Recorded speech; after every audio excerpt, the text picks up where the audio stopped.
there was a female officer who in French, so there's nothing lost in translation here. You can't play that card.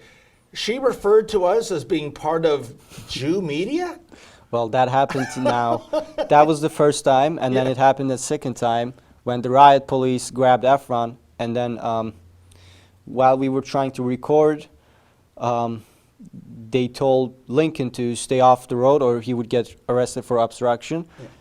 And then some officer said, "Oh, I know your friend Yankee, I know Rebel News." And then another officer turns like this and then says, "Oh, is he a Jew?" with that kind of tone of voice. And I discovered a second angle of the shoot where it is evident that it's the police officer who says that. So, and that's going to be in our main video. Yeah.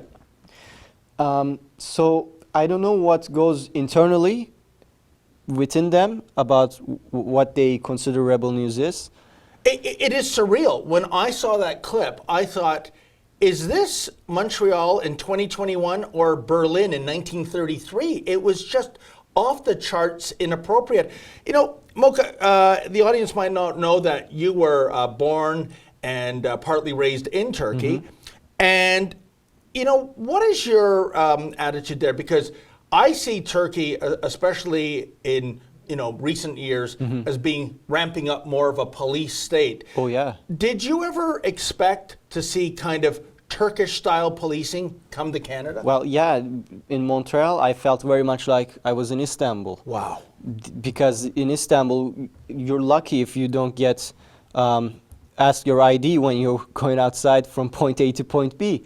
There are so many police officers in many major intersections, subway stations, and they would randomly stop people, ask for ID, and do a body search, a back search, and it is very invasive, and this is all being done under the, it's for safety to prevent safety to prevent terrorist attacks, blah blah blah, and you can't even be in a public place, in a public park, and record something, let's say, with your video camera. The security will come, the police will come, they will say, you need to get permission from the, Same thing the Montreal police were saying to you, you can't record me. So when we go to Nathan Phillips Square, for example, when the security comes up to us and says, oh, you need a permit, these are all the things that are reminding me of Istanbul, reminding me of Turkey. How sad is that? And I'm glad you mentioned Nathan Phillips Square, because if anyone knows our employer, Ezra Levent, it's the fact that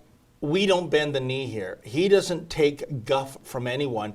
So while the police in Montreal might think they've kicked us down the 401 to Toronto and never to come back, as General MacArthur said, I shall return and we shall return, all hands on deck to Montreal. We did the same thing at Nathan Phillips Square. We defied the security and the police. We went down there, as I said, all hands on deck with a lawyer who knew the law. And I think we're going to do that in Montreal, maybe in a week or so, because like I said, we're not going to bend the knee. We are still in a country that has a constitution and the Charter of Rights, and they are not allowed to violate them in the guise of safety. Well, we're going to see what's going to happen in the coming days. It's going to be very interesting, because I have the feeling that this is not going to end well. Hey folks, that was an excerpt from my show, Rebel Roundup. Now, to get the full meal deal, why not go to Rebel News Plus, sign up, and never miss a Rebel News Plus show in the future.